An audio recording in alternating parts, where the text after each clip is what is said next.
Voy a ir presentando a Damià, por la hora que se nos está haciendo bastante tarde.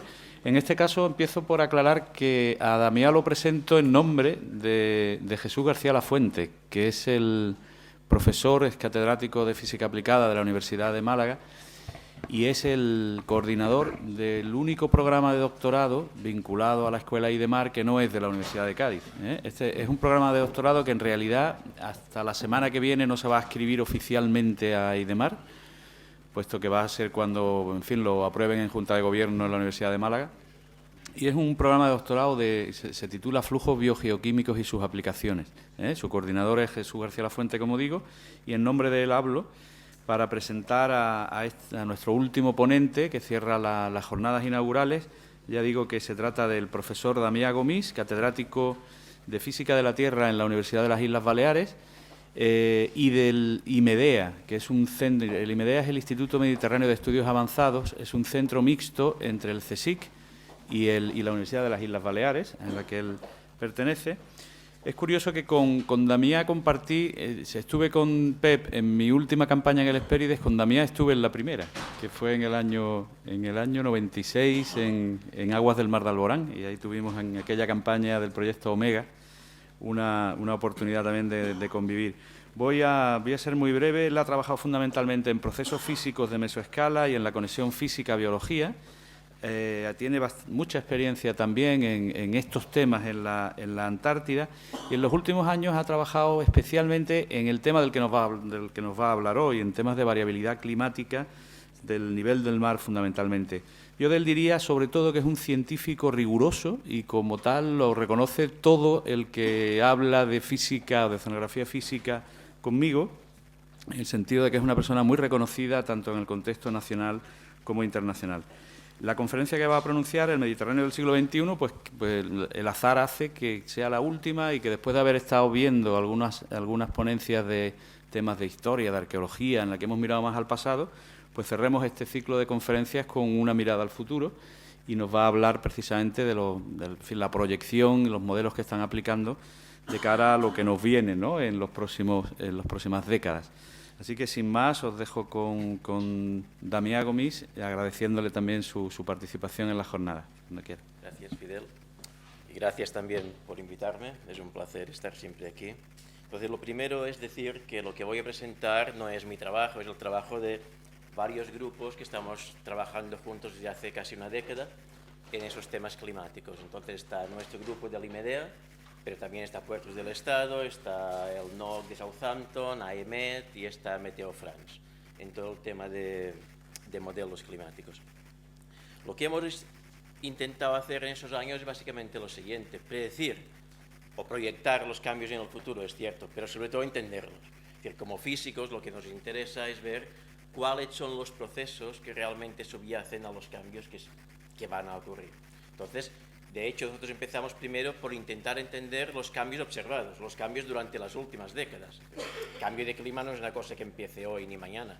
Durante las últimas décadas ya hemos estado asistiendo a cambios. Entonces, lo primero ha sido entender y, en base a ese entendimiento, intentar proyectar hacia adelante qué es lo que va a pasar en el futuro. De hecho, lo hemos hecho para todas las costas españolas. Lo que pasa es que, por simplicidad, voy a centrarme en el Mediterráneo en esta presentación. Bueno, aquí se acaba el castellano porque he aprovechado otras diapositivas. Entonces, lo primero que diré es 4 cositas sobre el Mediterráneo. Imagino que la mayoría estáis familiarizados un poco, pero es importante decirlo. Después, ¿cuál es nuestra herramienta fundamental? Que son los modelos numéricos. Y después empezaría con resultados, básicamente con temperatura, con salinidad, con nivel del mar, que es uno de los temas que estamos tratando más, y olas. ¿Qué es lo que nos espera en base a los cambios en esas variables? Y finalmente, un pequeño resumen. Bueno, sobre el Mediterráneo, supongo que la mayoría está familiarizado, pero por si acaso, el Mediterráneo es, digamos, lo que siempre se dice, un océano, digamos, en miniatura, pero una de las condiciones fundamentales es esta. Es una cuenca que se llama de concentración. ¿Qué significa? Pues que evapora más de lo que ingresa por lluvia y por ríos. Pocas palabras, si cerráramos Gibraltar, el nivel del mar iría bajando entre 60 y 70 centímetros cada año. ¿vale? Eso es fundamental, porque eso determina uno de los parámetros fundamentales, que es la salinidad, ¿vale? Entonces, básicamente, bueno, en cuanto a flujos de calor, que es el otro gran forzamiento de una cuenca, pues el Mediterráneo lo que hace, en promedio, al año, es transferir calor a la atmósfera, ¿vale? Entonces, hay unos 5 vatios por metro cuadrado, más o menos de promedio, transferidos al año continuamente a la atmósfera. Entonces, si estamos en equilibrio, tienen que venir de algún lado, obviamente de Gibraltar, ¿vale? Igual que si evaporamos más agua de la que ingresamos por lluvia y por ríos, el Mediterráneo no se seca. Entonces, ¿de dónde nos viene? Por Gibraltar, ¿vale? Entonces, los forzamientos fundamentales son evaporación, intercambios de calor de la superficie con la atmósfera y después todos los flujos a través de Gibraltar. Estudiando esas cosas y estudiando cómo varían, pues podemos estudiar cómo variarán la temperatura y la salinidad de la cuenca. Por ejemplo, en un caso muy sencillo, supongamos que inicialmente tuviéramos la misma agua en el Atlántico y en el Mediterráneo. Si uno evapora más de lo que ingresa, como decía, y lo sustituye por agua que viene del Atlántico, fijaos lo que estamos haciendo. Estamos perdiendo agua dulce y estamos ingresando agua salada.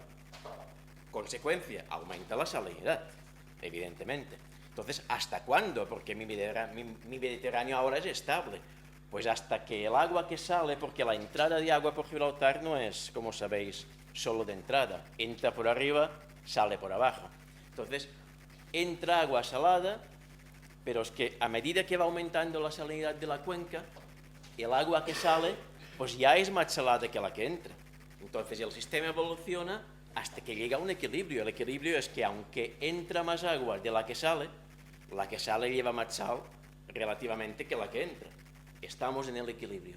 Y ese equilibrio implica que la cuenca siempre será más salada que el Atlántico. Es decir, con solo saber ese déficit de agua dulce, podemos predecir cuál es la salinidad de equilibrio de la cuenca. Pero si nuestra cuenca es una caja y yo digo evaporo tanto más de lo que ingreso, yo puedo deciros cuál será la diferencia de salinidad con el Atlántico. Lo mismo pasa con el calor. Haciendo un modelo, sería nuestro modelo más simple, una sola caja, ingreso, salgo, y de aquí puedo deducir condiciones de equilibrio de una manera, con una ecuación analítica. Lo resuelvo y en 10 minutos lo tengo. Claro, cuando empiezo a querer más detalles de que mi Mediterráneo no es una caja, entonces ya yo quiero saber la temperatura o la salinidad en el Golfo de León, en el Adriático, no sé dónde, empiezo a compartimentar mi caja en celdas, y lo que antes hacía con una gran caja y el Atlántico, ahora lo hago con multitud de celdas y multitud de capas en la vertical. Entonces, eso es lo que es un modelo numérico. Un modelo numérico esencialmente es compartimentar mi dominio en celdas y estudiar lo que antes he dicho de intercambios entre una gran caja que era la cuenca mediterránea y los alrededores, ahora pues con multitud de celdas. Cuanto más celdas ponga, pues mejor podré representar los procesos que realmente ocurren. ¿Cuál es el límite? En este caso sí que son los ordenadores, porque resolver las ecuaciones para cada celda y todos los intercambios implica potencia de cálculo. Después hablaré un poco en ese sentido, y por tanto no puedo hacer las celdas tan pequeñas como quiera, porque para predecir un año puede estar pues 2 años calculando, lo cual no tiene mucho sentido. Entonces, lo primero sobre los modelos numéricos es decir lo siguiente, que dadas las dimensiones del Mediterráneo, lo que no me sirven son los modelos globales. Que un modelo global es un modelo a escala de todo el planeta, de todos los océanos. Muy útiles. ¿Por qué? No tienen condiciones de contorno, me abarcan todo, pero claro, como decía, la potencia de cálculo me limita a lo siguiente. Esto es como un modelo global ve el Mediterráneo. Es que no ve ni Gibraltar, porque cada celda es mucho mayor que el estrecho. Entonces, en muchos modelos globales, el Mediterráneo es que es un charco, o no existe directamente. Con lo cual, un modelo global no me sirve. Tengo que ir a modelos regionales de más alta resolución. En este caso estoy hablando de atmosféricos, de momento, pero es igual. Entonces, los modelos regionales son la herramienta que necesitamos en el caso del Mediterráneo. Tienen un problema, tienen la ventaja de que son con mucha más resolución, tienen un problema y es que mi modelo acaba en un sitio y en la frontera tengo que saber qué es lo que le entra y qué es lo que le sale. Después hablaré un poco de esto. Pero lo primero es esto. Para modelizar bien el Mediterráneo lo que se necesita es un modelo regional, no un modelo global. ¿Vale? ¿Qué modelos utilizamos nosotros? No hay un solo modelo. Vamos a ver. Los modelos baroclinos o de circulación son los más importantes por cuanto me predicen temperatura, salinidad, corrientes, todo lo que queráis. Pero, por ejemplo, esos modelos en general no incluyen presión atmosférica. La presión atmosférica, en muchos sentidos, no me importa demasiado. Pero si yo quiero que una de mis variables sea el nivel del mar, entonces la presión atmosférica sí que me importa. Por tanto, lo que hacemos es utilizar modelos baroclinos, ahora hablaré un momento de esto, pero también modelos específicamente sobre el efecto de la presión atmosférica. Después ya añadiremos las dos cosas porque se pueden añadir por separado sin ningún problema. Pero al principio, un modelo baroclino es un modelo, como os decía, de circulación, con temperatura, con salinidad. Aquí hay dos dominios separados porque nuestro dominio inicial era este, pero claro, cuando empezamos a trabajar para IMET no les gustaba que hubiera parte de las costas españolas que no estuviera. Entonces tuvimos que ampliar y ves que aquí está Canarias y Cantábrico. Entonces tuvimos que mudar un poco hacia ahí. Tenemos simulaciones hechas con este dominio y después simulaciones hechas con el otro dominio. En fin, son básicamente el mismo modelo. Y lo que sí es importante, como os decía, es con qué alimentamos el modelo. Flujos de calor, evaporación, y para hacerlo hay un montón de modelos atmosféricos. Entonces uno puede coger uno y decir, me fío, vale. Pero en general, lo mejor que uno puede hacer es coger muchos y hacer todas las pruebas que sean necesarias, más que nada para ver la sensibilidad de los resultados de los distintos forzamientos. Es decir, distintos modelos, hay que decirlo por avanzado, dan distintos resultados. Entonces, lo importante, tanto como dar un resultado, es dar un abanico de las incertidumbres que van a rodear los resultados. Y digo que hacer tantas pruebas como sea posible, pero, claro, la limitación es el tiempo de ordenador, como os decía. Desde el momento en que tienes el modelo a punto, todo listo, todo formateado, y le das al botón, una simulación para predecir el siglo XXI puede tardar en una máquina con 400 procesadores en paralelo y muy buena, un mes. Entonces uno no puede hacer 50 o 60 pruebas, ¿vale? Entonces uno acaba teniendo 2, 3, 5, 10 simulaciones, pero no 100.000.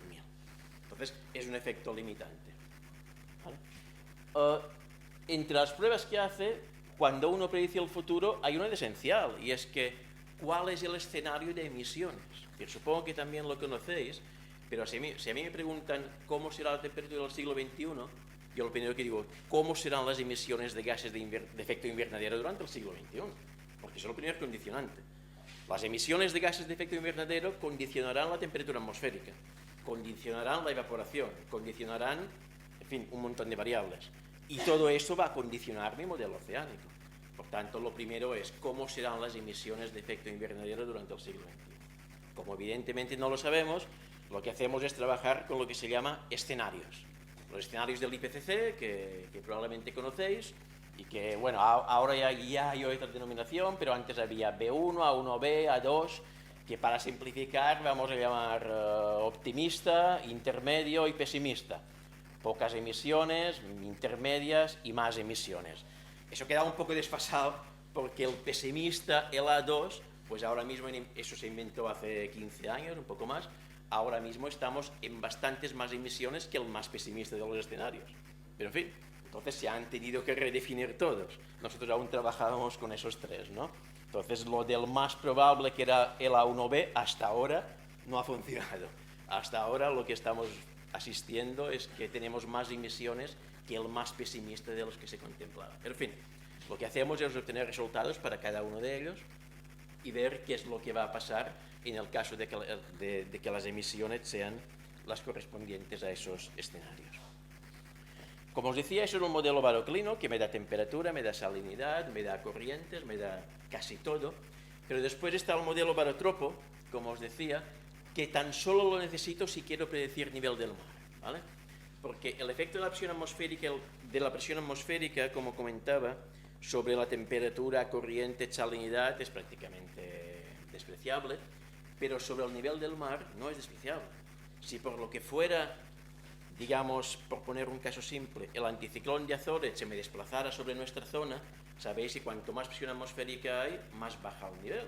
Entonces podría pasar, como ha pasado durante las últimas décadas, que el nivel del mar prácticamente en la cuenca no ha subido, hasta el 90 al menos, después ha empezado a subir.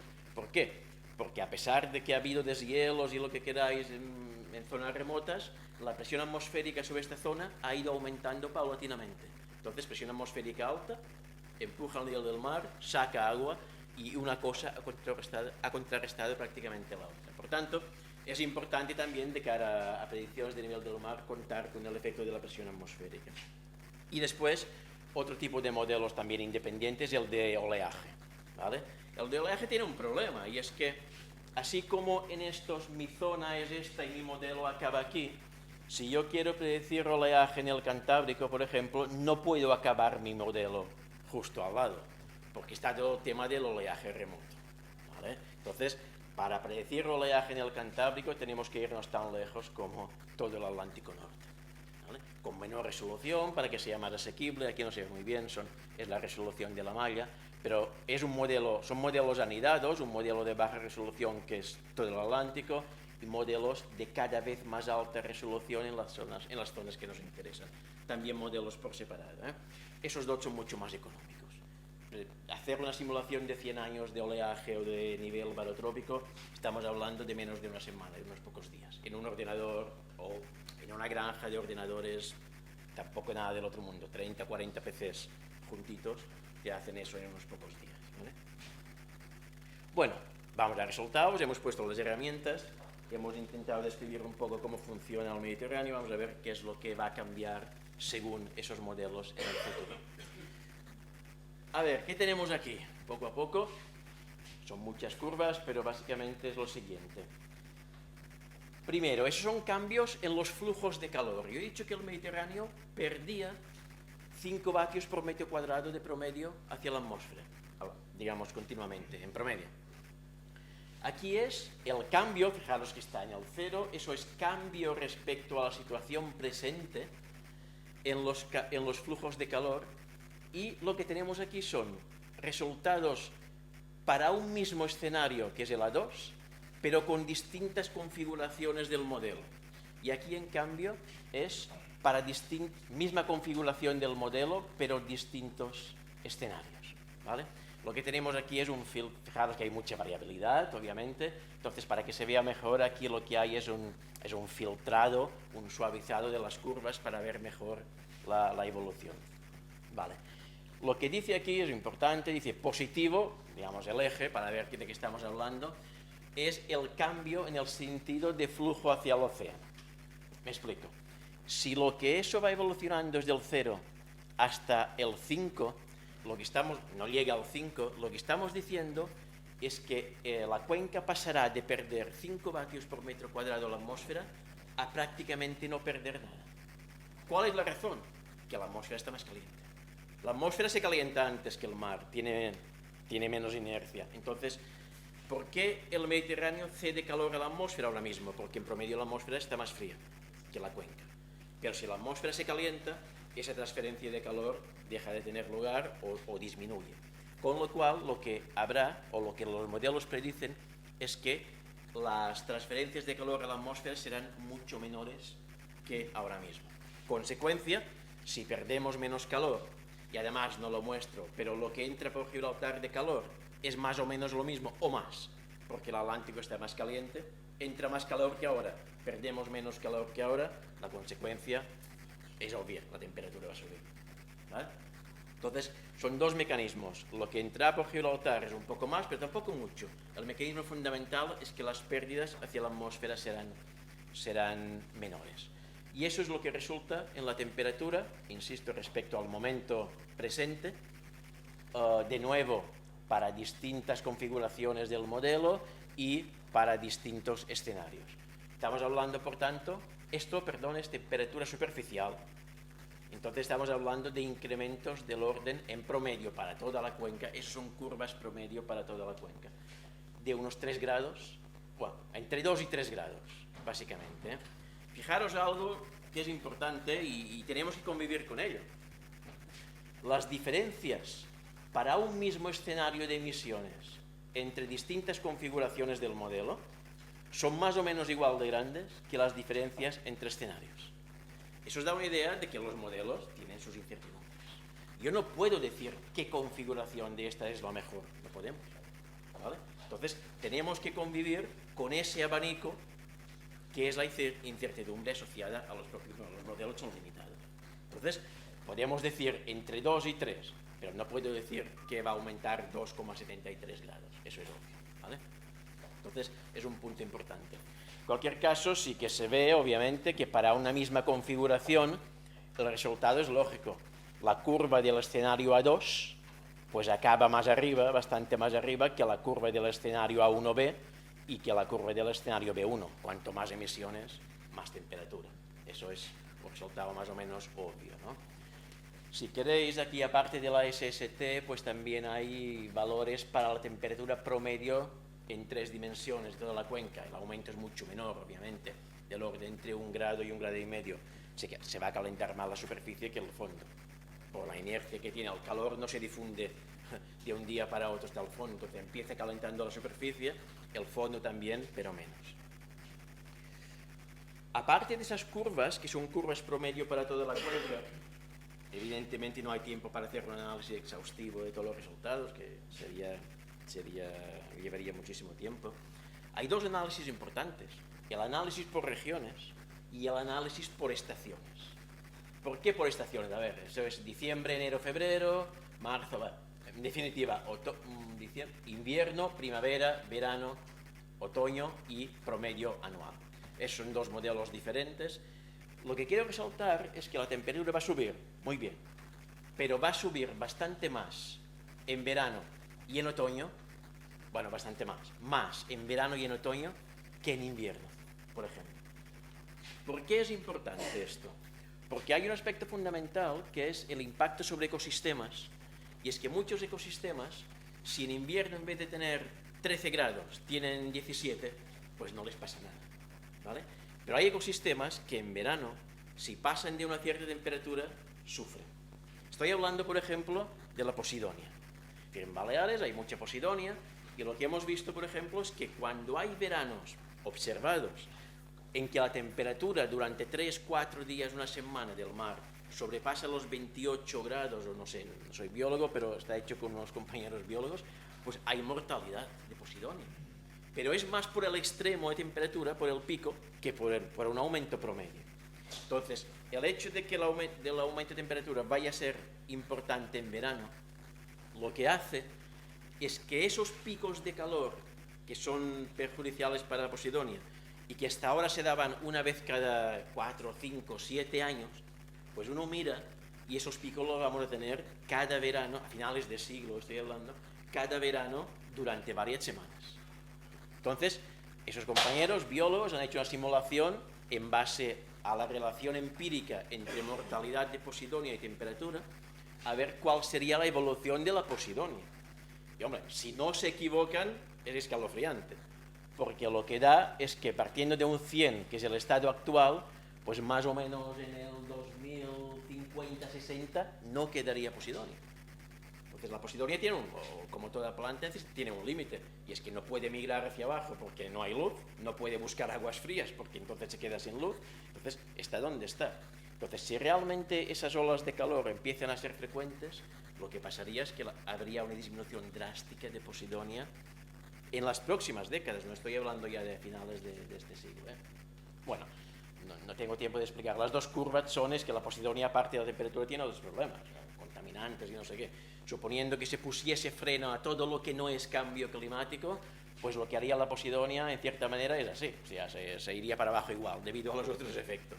Pero con el cambio de temperatura, pues se va mucho más rápido hacia abajo.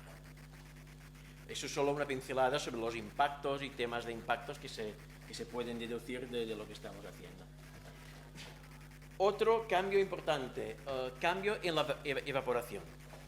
Entonces, veíamos que la cuenca era deficitaria en agua dulce, lo que muestran las proyecciones atmosféricas es que va a ser mucho más deficitaria en agua dulce.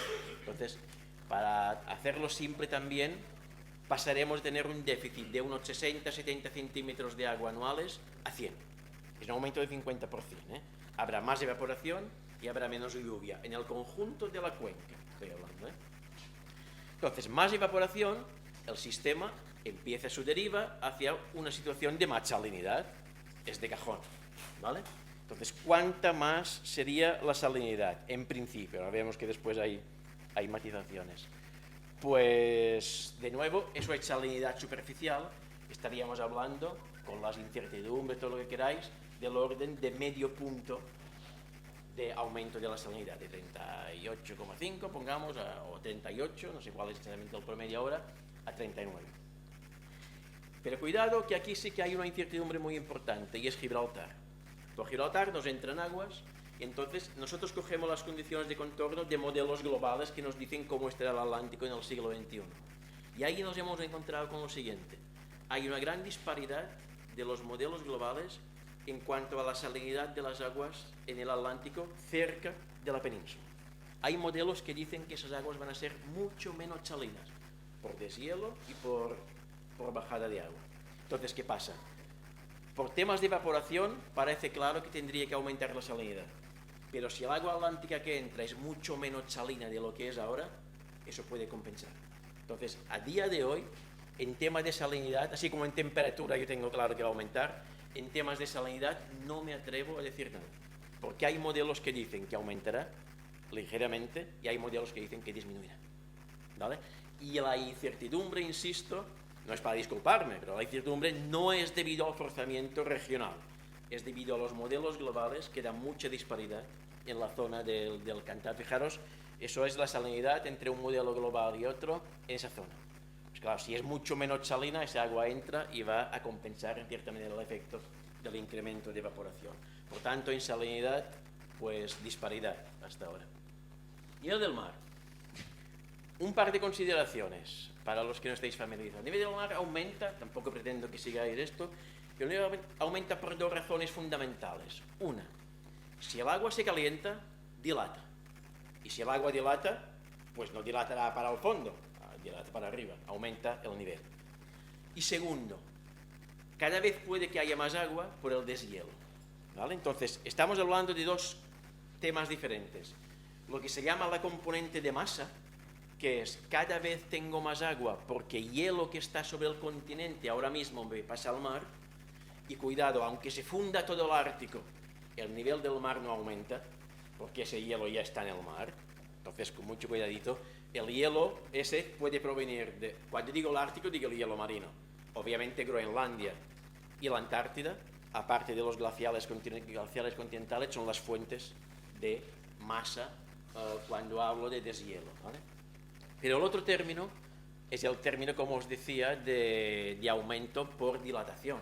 Si el agua es cada vez más caliente, pues dilata y también puede aumentar. Son los dos efectos fundamentales a tener en cuenta a la hora de predecir el aumento de nivel del mar.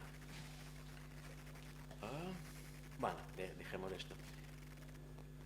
Muchos podéis pensar que un modelo numérico lo que da directamente es nivel del mar, nada más alejado de la realidad. Deducir nivel del mar puede ser complicado, porque un modelo numérico, si alguien ha trabajado con modelos numéricos, la mayoría siguen lo que se llama la aproximación de Boussinesq. ¿Qué se llama? Conservan volumen. Entonces, si un modelo conserva volumen, automáticamente no puede dilatar. Lo que dicen es, tengo temperatura, no sé qué, pero a superficie libre, cuando uno la mira, pues siempre está donde está. Cambian los gradientes, pero no sube. Entonces, hay una serie de cálculos detrás, que tampoco, no creo que sea el lugar, pero lo dejo escrito por si a alguien le interesa, o si la presentación se queda aquí. No es en absoluto trivial calcular nivel del mar a partir de un modelo numérico, porque no están pensados para eso. Los modelos te dan temperatura, entonces tienes que integrar toda la densidad para ver si ha dilatado, pero tienes que hacerlo tú, el modelo no te lo da. Y otra cosa, el deshielo. La mayoría de modelos no tienen deshielo, ¿vale? Eso se añade a posteriori. Tienes que ir a estimas de otros modelizadores y ver cuánto deshielo habrá para añadir la componente de masa. No es sencillo, ¿eh? Entonces, como decía, os dejo esto, no quiero entrar. Eso es lo que tenemos ahora mismo como proyección más cierta en cuanto a nivel del mar en el Mediterráneo. A ver si me explico. Curva roja es el aumento por dilatación, por aumento de temperatura. Curva azul, efecto de presión atmosférica. Prácticamente no hay, como veis. Y curva recta, joder, ¿por qué es tan recta? Porque es el deshielo. Eso lo añadimos a posteriori como una tasa de deshielo y ahí es donde tenemos la incertidumbre mayor. Ahora mismo, las mayores incertidumbres por el tema del nivel del mar vienen de las tasas de deshielo polar. Hay mucha disparidad de resultados. Hasta ahora se asumía una tasa como esta, más o menos, pero estimas más recientes indican más una tasa como esta, ¿vale? Entonces, en cuanto a nivel total, que es la curva negra, estaríamos más aquí, o sea, del orden de 80 centímetros a finales de siglo en cuanto a subida de nivel del mar. Va, ¿está? El efecto de presión atmosférica, aparte, vuelvo atrás, de que no tiene un efecto, como veis, a la larga importante, sí tiene un efecto cuando a uno le interesa no solo el nivel medio del mar, sino los máximos. Es decir, de cara a erosión costera puede ser más importante una subida brusca y una bajada de nivel del mar, que se da con tormentas, por ejemplo, que no el nivel medio. Entonces, como es un efecto que a nivel costero interesa, también estudiamos eso, que se llaman sucesos extremos. Subidas bruscas de nivel del mar debidas a tormentas, al efecto del viento y de la presión combinados. Para hacerlo claro o para hacerlo rápido, de todos modos, lo que vemos es que no hay prácticamente cambios en principio en ese aspecto. Un concepto que se maneja en esos casos, y eso es un poco más ingenieril, si queréis, de niveles de retorno. ¿Qué es ese concepto? Un nivel de retorno es cada cuántos años se produce una subida brusca de 40, de 50, de 60, y se hacen una serie de curvas. Entonces eso es un concepto que se maneja para los extremos. Lo que vemos es que no hay cambios significativos, ¿vale? Entonces, en cuanto a niveles extremos, no parece que hubiera cambios en ese aspecto. Y en cuanto a oleaje, tampoco voy a explicar toda esa serie de tablas, pero tampoco se prevén cambios muy significativos. Hemos mirado también el régimen medio, el régimen extremal, las dos cosas, y los cambios que observamos son muy pequeños.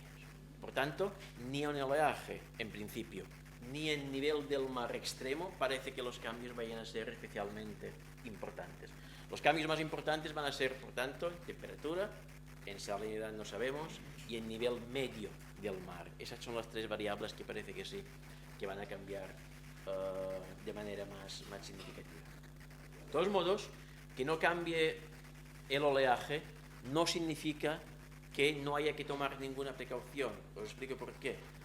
El mismo oleaje sobre un nivel del mar 70 centímetros más elevado, su efecto sobre un espigón o sobre un dique es totalmente distinto.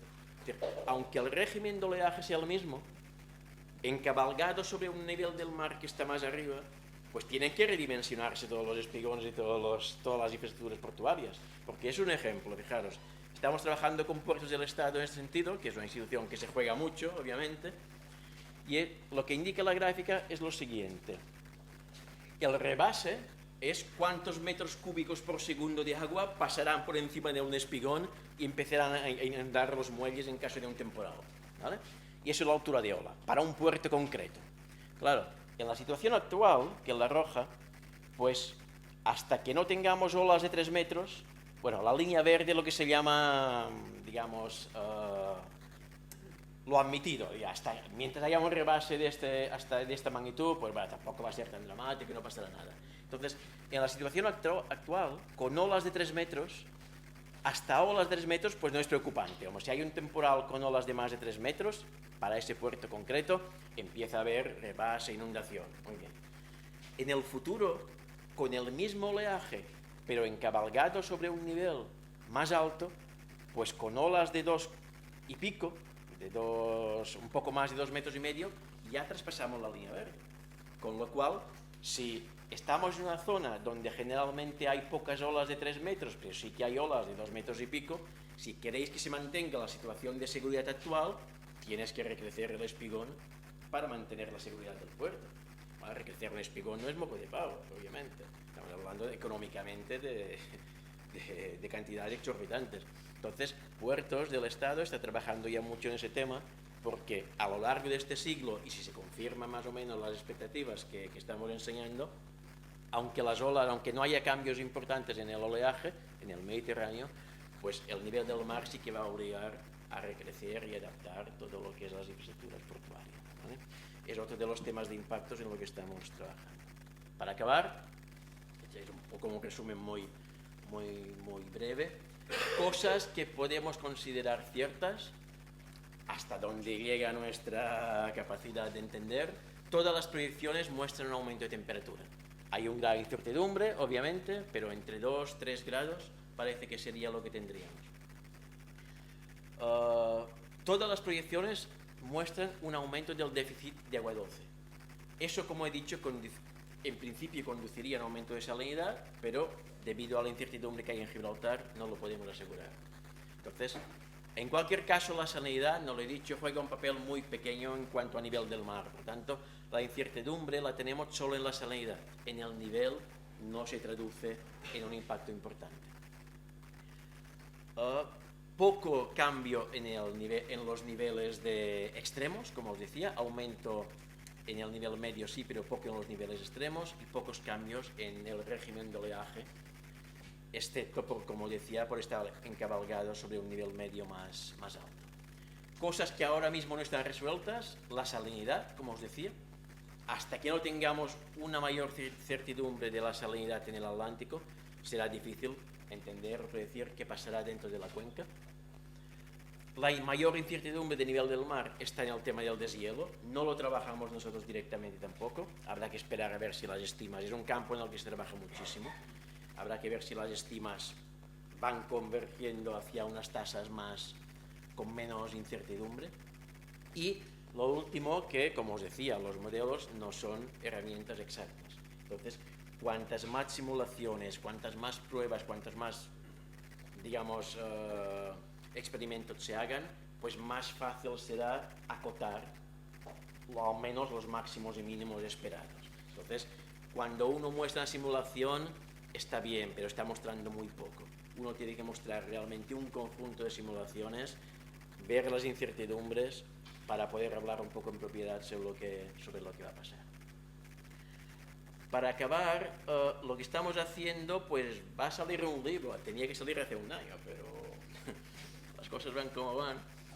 Y entonces va a salir, espero, este año un libro donde se resumen todo lo que estoy diciendo, no solo para el Mediterráneo, también para las costas, para el conjunto de las costas españolas. Lo estamos haciendo con Puertos del Estado. Aparte del libro, Puertos, sobre todo, está desarrollando toda una serie de productos para ingenieros. Es decir, un ingeniero que trabaja en costa quiere saber exactamente cómo van a ser las cosas en el futuro. Entonces, Puertos está trabajando también en toda una serie de cosas para ponerlo todo a disposición del público. Todo lo que estoy hablando está o estará a disposición pública, todas las simulaciones. Todo lo que hace Puertos también.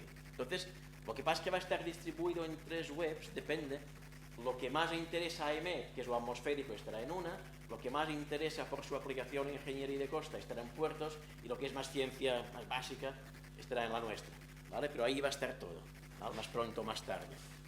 Y nada, que si queréis saber más allá de esta conferencia, pues alguna duda, os interesa algo más, o datos o lo que sea, todo lo que tenemos está a disposición, como os decía. Aunque no esté en la web, sí que os podríamos mandar las series que queráis, porque son fondos públicos y soy de los convencidos de que un fondo público implica datos públicos, ¿vale? Eso es todo. Gracias.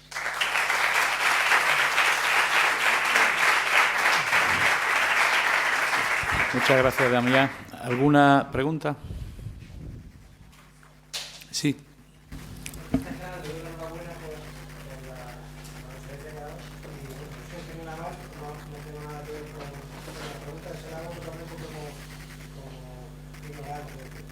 Pero el resultado que yo aprendo de la conferencia es que la predicción de subida de temperatura mediterránea y la subida del fuego a nivel que puede ocasionar daños a las poseidores por un lado, y por otro lado a la construcción civil en costas por el tema de oleaje y demás, se basan en unos escenarios de emisiones, entre otras cosas, que una variable de emisiones de gases contaminantes.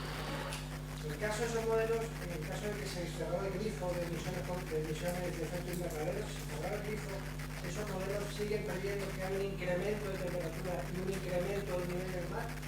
¿Y cuál sería la magnitud, digamos, del efecto real que tiene los gases invernaderos en ese incremento? Sí. De los tres escenarios que estoy hablando, de hecho el B1, el optimista, lo que contempla de hecho es que hacia el año 2020 o 25 se estabilice y se vayan disminuyendo las emisiones incluso, porque una cosa es lo que se emite y otra es lo que queda. Entonces, el escenario B1 es casi un escenario de tender a emisiones cero. Pero claro, tender a emisión cero no es tender a concentración cero.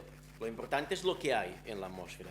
Y aunque ahora mismo, pongamos el caso, si mañana estuviéramos en el escenario de emisión cero, aún así, los escenarios, digamos, todo lo que he hablado, para el escenario B1, al menos o aproximadamente sigue. Es decir, una cosa es la emisión y la otra es el contenido. Lo que hemos tirado está ahí. Entonces, aunque no se tire nada, hubo una conferencia muy interesante en ese sentido. Digamos, aunque a día de mañana se tirase nada, el sistema estaría del orden de 2 o 3 mil años a volver a su equilibrio anterior. Porque lo que tarda en eliminar el exceso, digamos, de gases de efecto invernadero es un proceso muy, muy lento, ¿vale? A escala humana, para decirlo de una manera, el cambio climático a día de hoy es inevitable. A escala humana me refiero a 200-300 años, es inevitable. Porque aunque no se tire nada, lo que está es ahí. Entonces, si tenéis curiosidad, pues buscáis escenario B1, A1, 2, AB y veréis dos cosas. La curva de emisión, que es una cosa, y la curva de concentración, que es otra. Insisto que aunque la curva de emisión se corte a día de hoy, la de concentración, obviamente, iría bajando, pero de manera tremendamente lenta. Entonces, tendríamos un siglo con las concentraciones actuales. Pero con la concentración actual, perdón, es que el sistema tiene inercia. Entonces, ahora no está en equilibrio el sistema con la concentración actual. Entonces, lo que haría el sistema, si... A ver, no sé si me explico. Tú cambias la concentración y el sistema deriva y buscas un nuevo estado de equilibrio. No es inmediato. Ahora el sistema no está en equilibrio con el nivel de concentraciones actual. Entonces, cortamos emisiones. El sistema se iría adaptando hasta llegar al equilibrio equivalente a las emisiones, a las concentraciones que tenemos ahora. Y si no me equivoco, esas concentraciones lo que provocarían es una subida del orden de 2 grados, algo así, atmosféricos y de 1 y pico en el mar. O sea, bastante menos de lo que yo he dicho. Pero seguiría habiendo, obviamente. En cuanto a nivel, no me acuerdo, pero nos estaríamos en 20, 30, 40 centímetros en vez de los 80 que he mostrado. Por tanto, lo importante es entender eso, de que aunque cortáramos ahora, el sistema no está en equilibrio ahora. Hay que buscarlo. Entonces, cuando llegara a ese equilibrio, ahí se pararía el sistema. Pero sería con más temperatura y con mayor nivel, aún en este caso de cortar a día de hoy. Muy bien. Una última pregunta, sí, allí. Bueno, aparte de esto, me alegro de estar viviendo la costa del Atlántico. Aparte de esto, sí, la influencia que tiene el Atlántico en el Mediterráneo, pero al contrario, quiero decir, hombre, no se puede medir puesto que es mucho más grande, ¿no? Pero en las costas más inmediatas, ¿qué influencia tiene la salida de... Sí. A ver, bueno, no te alegres tan pronto porque no he enseñado el Atlántico, entonces no sabes si es mejor o peor que lo que hemos hablado. Pero bueno, respondiendo a tu pregunta, a ver, eran dos, la influencia en sentido contrario, ¿y cuál era la primera que me has hecho? No he hecho ninguna, he dicho que simplemente que cuál era la influencia inmediata, Vale. A nivel, digamos, costero no es mucha, porque el agua que sale del Mediterráneo lo hace a niveles profundos, sobre todo. Entonces, lo que hace es que se va expandiendo en el Atlántico y, bueno, tendríamos una vena de agua que sería solamente más salina, más caliente, pero a nivel costero, toda la fachada atlántica, lo que realmente le importa es lo que ocurre en el Atlántico. Es decir, que el Mediterráneo, digamos, dentro del Mediterráneo importa muchísimo lo que es el Atlántico porque es lo que entra por superficie. Pero al revés importa mucho menos, porque lo que sale por debajo, que es el agua mediterránea, yo digo, se va a un nivel de unos 1000 metros, es agua más pesada, por ser más salina y más fría. Entonces es una vena que se va a unos 1000 metros, ahí busca su flotabilidad neutra, que se llama, y se expande y la encuentras hasta en el Atlántico Norte. En fin, hay gente que ha trabajado mucho en eso. Pero a nivel costero cercano no es importante. O sea que lo que hay que vigilar, lo que hay que tener en cuenta aquí es lo que pasa en el Atlántico cercano, más que lo que pasa en el otro lado de Gibraltar.